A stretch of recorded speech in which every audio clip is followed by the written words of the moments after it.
Hey everyone, Mike Murley here. I made 3 solar panels that fit into 3 different sections of my sliding glass door here at the house.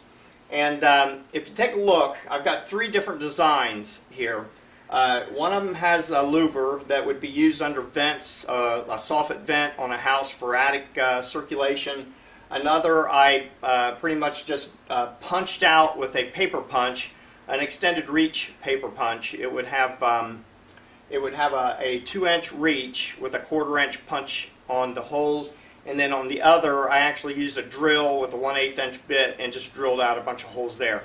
And as you can see on each one of these, the amount of air coming out of them is pretty substantial, and there's no fan. The way this works is completely by the convection of the heat inside the rear chamber. There's 2 chambers in these solar panels. Each panel only weighs about 4 pounds.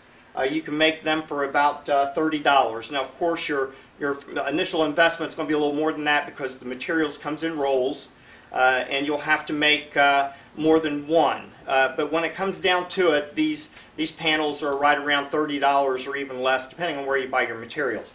Now, I'm going to use what's called an infrared thermometer that you can see here. It's got a digital readout on the back, and if you watch, when I take a measurement of the back of this panel, the back of the panel is only 97 degrees, as you can see there, 97 degrees. So you don't have to worry about somebody coming in and touching the panel and getting burnt on it, because it just doesn't get that hot. It's about like a very warm water coming, the temperature water of the water coming out of your faucet. Of course, it can get much hotter. Anyway, the other thing I want to show you is, as I pull this panel off to get a reading on the actual panel itself, you'll see, and I will too here in a second, hook it back up. Actually, these things are held up by suction cups on the window. Oops, timed out on me. Let's try this one more time.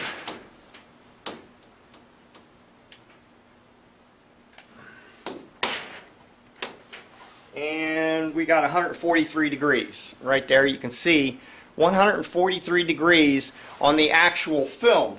And the film, what the film is a black foil that's used in theater and a lot of television studios. It's a black foil to be able to control the lighting that's coming off of studio lighting. It's fireproof. The whole unit is made out of materials that are not flammable. The framing is just framing that you would use for a regular screen window to put screens in. It's sandwiched together with the film on the inside of the sandwich, and then the external part, or the clear part, is just a clear plastic film that you put over your windows and use a hairdryer to shrink down to make it nice and tight and to look really nice. You'll see in the photographs beyond this video on how to actually make this solar panel yourself. You can make it with only a very strong pair, heavy-duty pair of scissors or tin snips. If you do, you're going to need a pair of needle nose pliers to straighten out the cuts. But it's no big deal. You just cut your pieces to length, put the corners on, you're just taping. It's metal tape, it's aluminum metal tape, and the tape is rated at 240 degrees. We have a partially cloudy day today, meaning that the skies are not blue. They've got a lot of white in them. It's kind of an overcast, but it's a sunny overcast.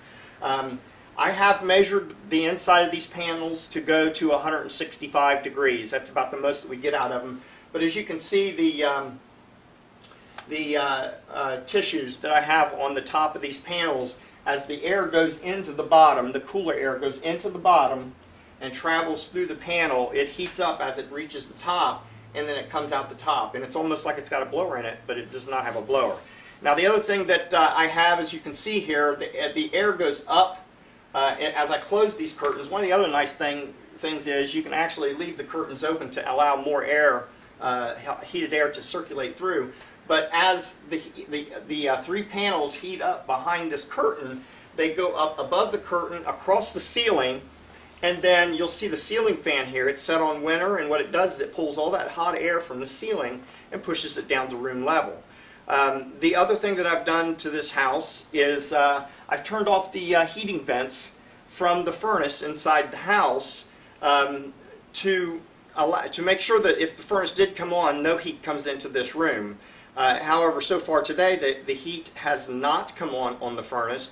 And the other thing that I did was I actually went to the furnace. You've got a setting for automatic and fan. And you can actually turn the fan on continuously. And what that does is it'll circulate the air throughout your whole house all the time. And if you close off the room that's got the solar panels in it, as this room heats up to the temperature of whatever these panels are putting out, and the cold air return pulls that air through your furnace, it distributes it out throughout the whole house. And for about well actually you'll spend about probably $50 or $60 to get all of the materials, but since you've got all the materials, you might as well make these panels to fit each south-facing window in your house. You can custom make them to fit just the upper pane, and then you can cut out and build another one to fit the lower pane. If you've got any questions, feel free to give me shoot me an email or respond. If this is on one of the blogs, please do that. And I hope that you got something out of this. I know I did. I'm pretty sure my heating bills are going to be a lot cheaper next month. Until the next one, this is Mike Murley with the Savvy Tech, part of the United Assemblers Network. Thanks for watching.